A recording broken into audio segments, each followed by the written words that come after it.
welcome to Elektro Vox. We're at Resistance 2023, and my first interview is the incredible Seraphim System.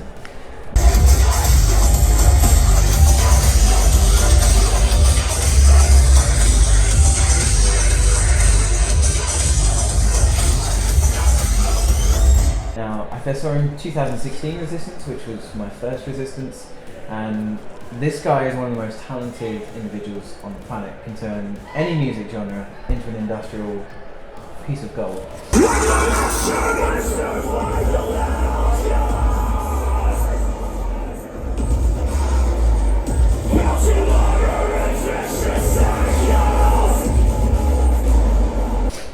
He's the overall one to watch for the festival, so if you just watched him this weekend, I'm glad you caught him. So, hi John. Hey buddy. For people who haven't listened to you before or not really aware of you, how would you describe yourself as Seraphim System? So I know it's dangerous to take a bunch of different pieces of music and combine them all into one like a bunch of different sounds. Let's take all of the sounds of hardcore and combine it with hip hop, and just throw those two together and see what happens. And that's what I've done my entire career as a musician, artist, whatever. I'd say musician, not artist. I mean, I make cool shit, but musician, yeah. I take a bunch of different pieces of industrial things I like and try to throw it into something else. Hip hop, reggaeton, metal, just straight up metal, whatever. And I know it's jarring for a lot of people, it's I'm used to hearing four on the floor, shit from you, but I'll just take all of the aspects of just weird aspects of music and throw it into something new. Try to make it into something new. So I would say pretty much any genre with an industrial twist. Aside from country, I haven't made industrial country yet, so. Yeah. Every time you release a new album, I'm like, what the fuck is this going to be now? Because it's never going to be something different, stereotypical, the same. Yeah. And I've defaulted back. I'm I should make a fucking four on the floor album, Obsidian Frontline. That was just four on the floor, heavy, swelling basses.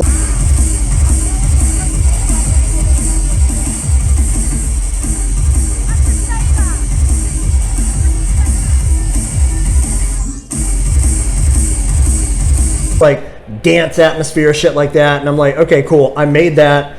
Now let's do something a little different, And then moved on from there and made relay toxicity and shit, and just I'm always experimenting. So I guess what I would say is if you're going into listening to my music for expecting four on the floor, heavy techno, bass beats and shit, you might be disappointed just because I experiment so much. Unless you're listening to the Mutant Motherfucker albums. Mutant Motherfucker, yeah, especially Mutant Motherfucker, because Mutant Motherfucker is all techno, all heavy. I want to hear this in a club. I want to hear this at a rave. I just want to fucking bang my head and shuffle my feet to this music. That's Mutant Motherfucker, and that's what I've been doing for a while now, since 2019. I think the first Mutant Motherfucker I put out was 2019. Yeah, something around there. So, Still making them. And this is now your second Resistance, and second one. As you're probably no doubt aware, for the UK scene, this is our ultimate festival. So, what are your favourite things about Resistance so far, and what do you think is different compared to others? So, it feels the same. It feels to me, it doesn't really feel different. I know what to expect coming into it. I know I'm going to hear good bands. I know I'm going to hear. See a bunch of like old friends. I know the type of music I'm going to hear, so I come in expecting one thing and I'm met with that. But like, just like meeting the people and like talking to everybody, and like I might have listened to Grendel when I was, Soil Bleed when I was fucking 17, 18, 19 years old. And what I most look forward to is like coming in and meeting him and talking to him and just being like, hey, let's share a fucking beer, like even Assemblage 23. I like that one song. I can't remember the name of it. This is a document to prove that I was here. that song spurned me into industrial music, along with like Unicorn by Apoptygma Berserk. Fucking love that band. Fucking love Assemblage. I can trace back my roots and love to industrial music from like those two bands.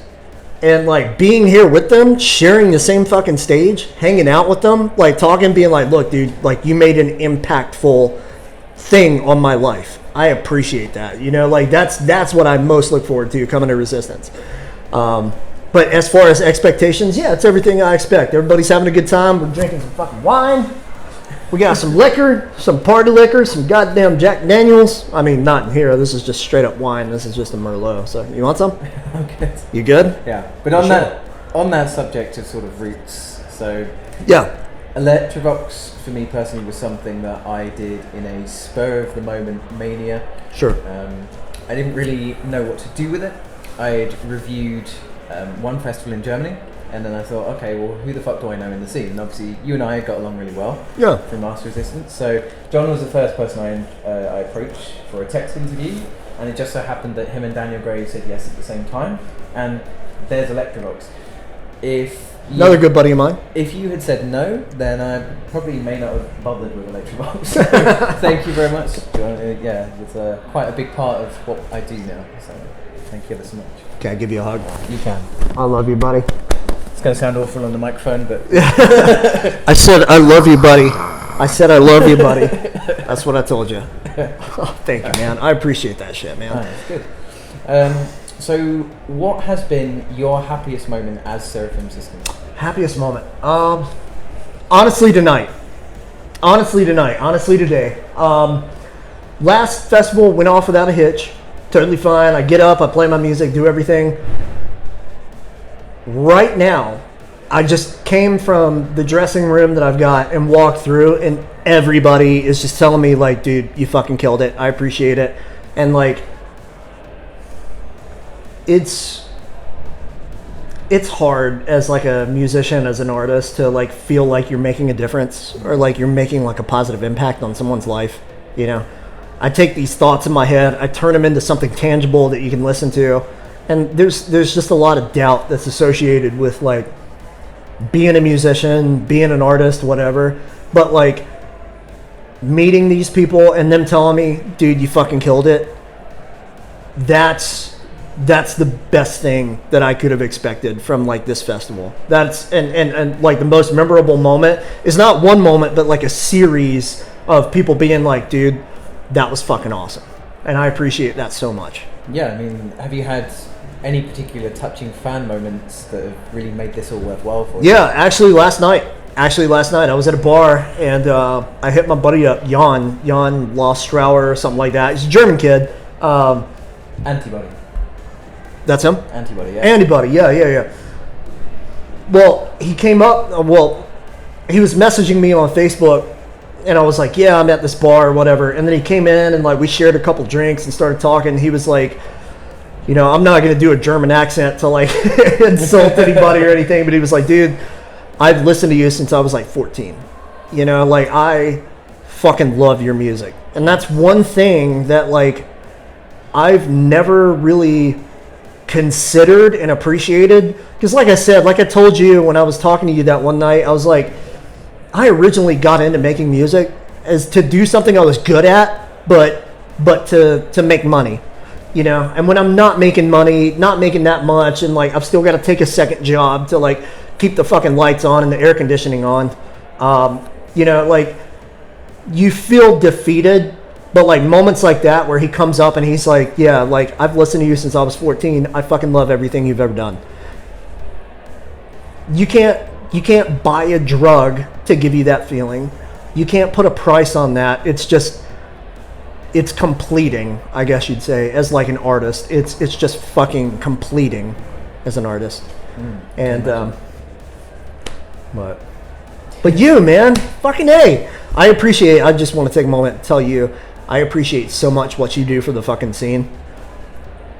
Like, there's like things here and there that, like, cover industrial music, and, like, it's niche. I mean, it's a very small crowd of people that like our type of music. Yeah.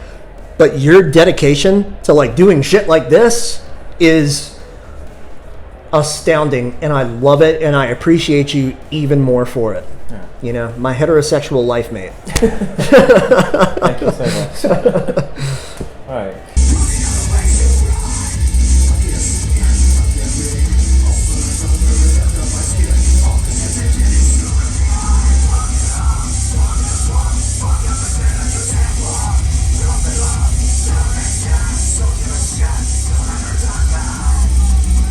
Well, slightly changing topics now. Sure. 2023 has been insane. Sure. As has the last few years. What are your either serious or crazy predictions for the rest of this year? Rest of this year, as far as, well, Trump's never going to get reelected, so hey, you can. We fucking hope. No, he's under fucking criminal investigation now. Holy shit. Which, you know, he should have never been president to begin with. But going forward, 2023,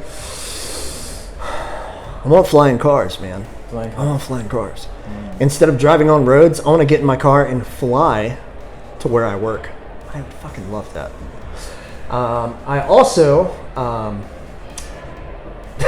don't know, man. I'm reaching here. But as far as 23 musically, like you mean, like musically, going forward musically? Anything? For instance, last night I asked this to grab your face because they're not playing this weekend. And they said, the whales are going to take over. And it started off a whole conversation about whales and dolphins. The whales? The whales are going to take control. I actually worked with a guy that he's a legitimate, like, I thought it was bullshit, you know? I thought it was, like, people that are, like, question everything you've ever heard about flat earth. It's like the earth is flat.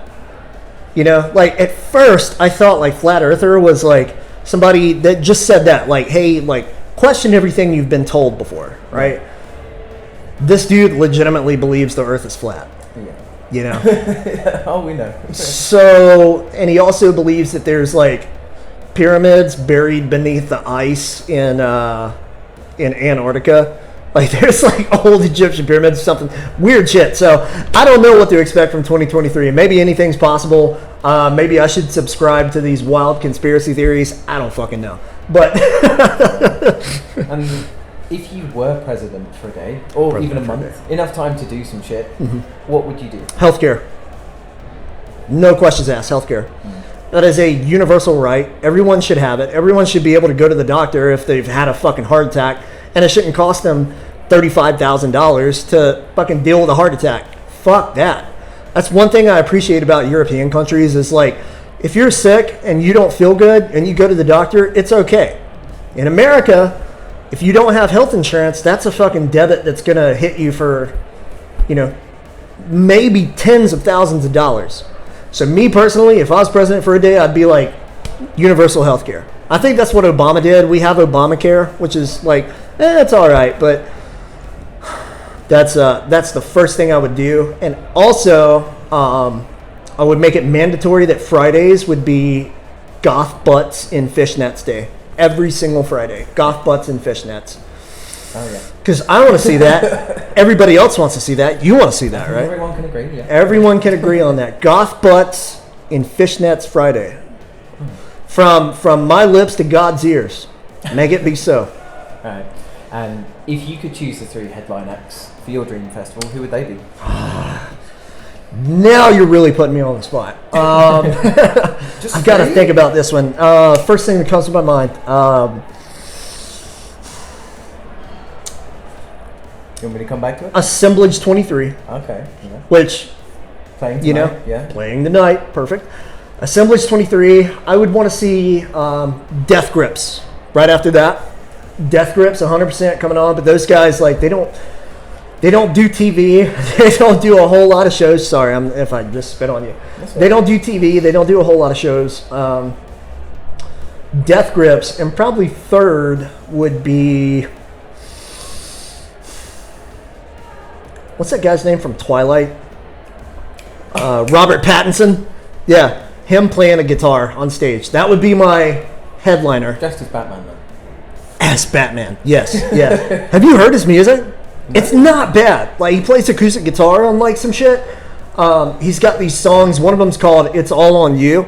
And it's not bad. And, like, I heard it. I listened to it on YouTube, and I'm like, shit, this guy can kind of sing. He's got kind of a what's the name of that fucking band? Well, it's like that 90s draw, like, here eyes are on devil screen, like that shit, you know, yeah. Like that. He's kind of got that twang to his voice, but Robert Pattinson, of all people, so that'd be Assemblage 23, Robert Pattinson, and Death Grips. That would be on the marquee, ready for Stancil Fest 2024. Stancil Fest. Seraphim Fest. Holy Fest 2024. Yeah, okay. Absolutely. And other than goth butts and fishnets. So, what is the best thing about the Gothic community? And what are some things you'd like to see improved? Best thing is the sense of camaraderie. You know, it's like people with tattoos and piercings. You can look at them and be like, I'm part of a community with them. They have piercings, they have tattoos, they're on their own trajectory. I'm on that trajectory with them. You know, that's what they choose to like. I like it as well. So immediately you have this clicking with them, right? Same thing with goth, like goth music, goth bands, goth festivals, industrial music, shit like that. One thing I would change is like, be more open to change, you know? Like just, I'm not saying appreciate or like a country industrial album if someone tries to like change it up and like make something new, but just appreciate it. Just appreciate what the artist is trying to do, because I know a lot of people are very rigid, like they want to hear 4 on the floor all night, you know? It's like if somebody does something a little different, just, you don't have to like it, just appreciate it. You know what I mean? Yeah, right? Definitely. Yeah. And what do you think is the biggest issues facing our community at the moment? Biggest issues facing the community. Honestly, don't know. I guess I wouldn't like classify myself that hard into the goth community to like know problems when they like present themselves. I'll say this. One of my friends in Pittsburgh threw a show.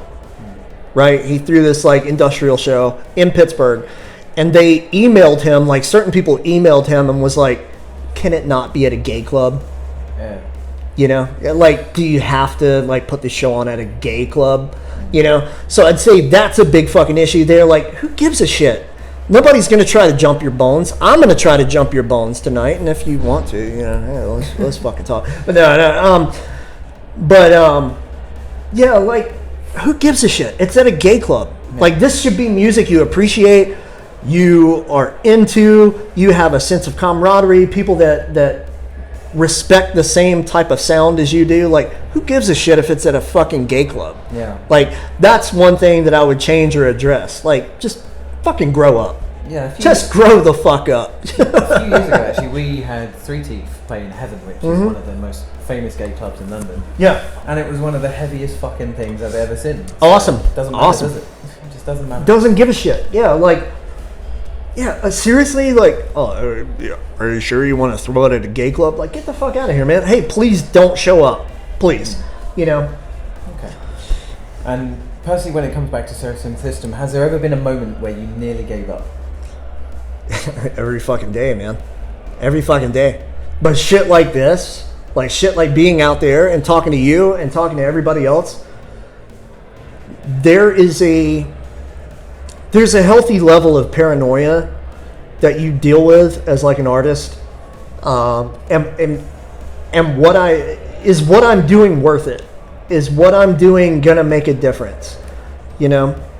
And every artist at any point in time just wants to give up. And especially for me, you know, because I'm not making money off of it. It's just something I do and something I'm like, hey, I think these sounds would sound cool together, and then I make that and then throw it out into the world.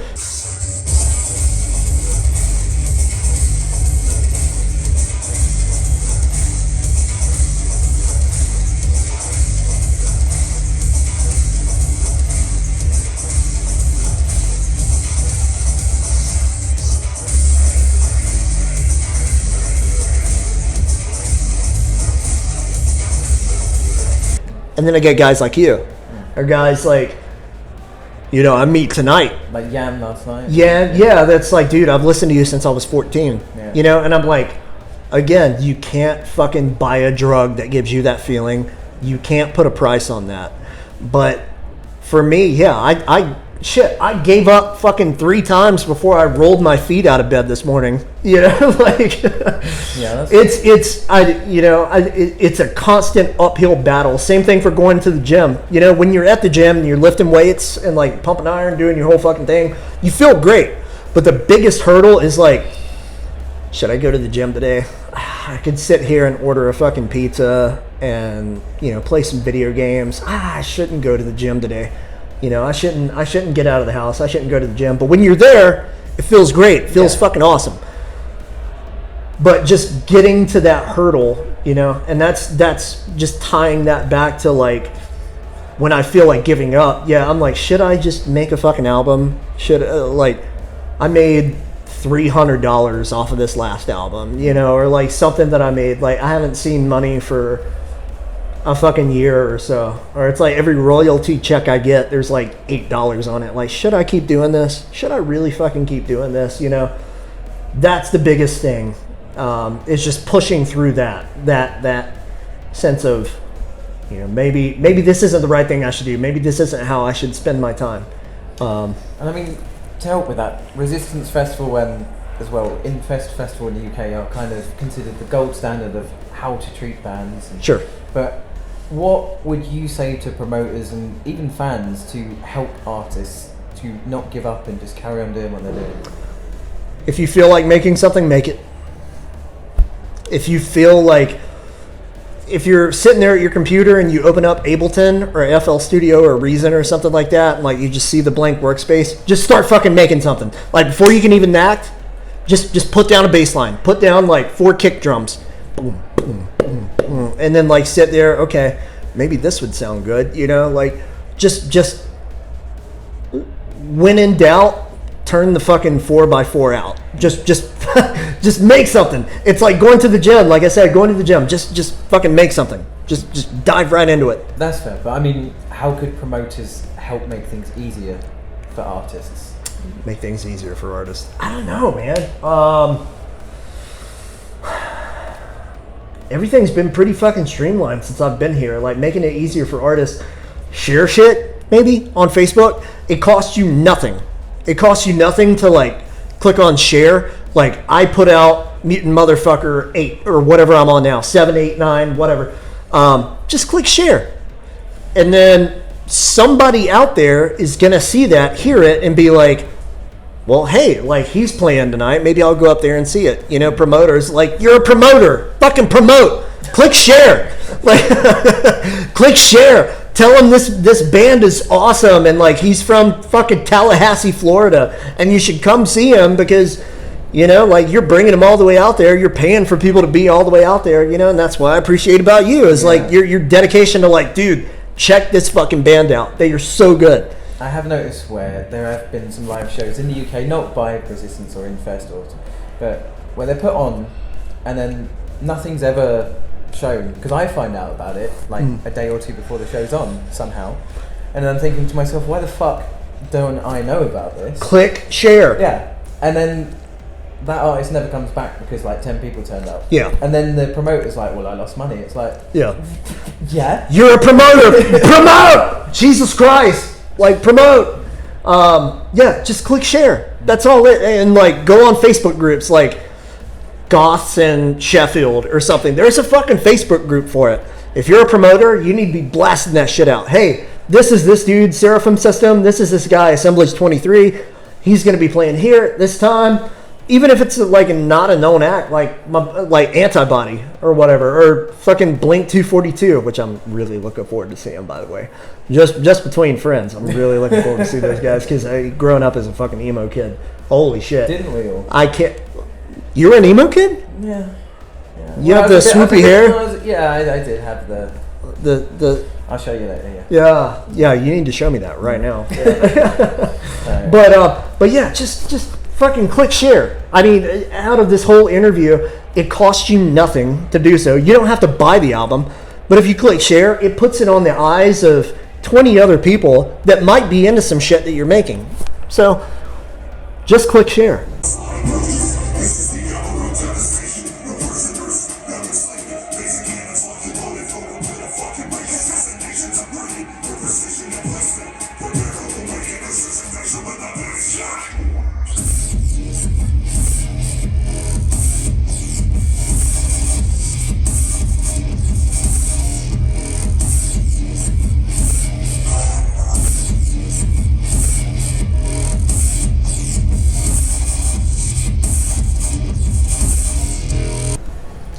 And very lastly, very lastly, do you have anything you'd like to say to your fans? I'd like to say my heart is very, very full from today. Again, I get a lot of, should I be doing this? Should I make something? Is this worth it?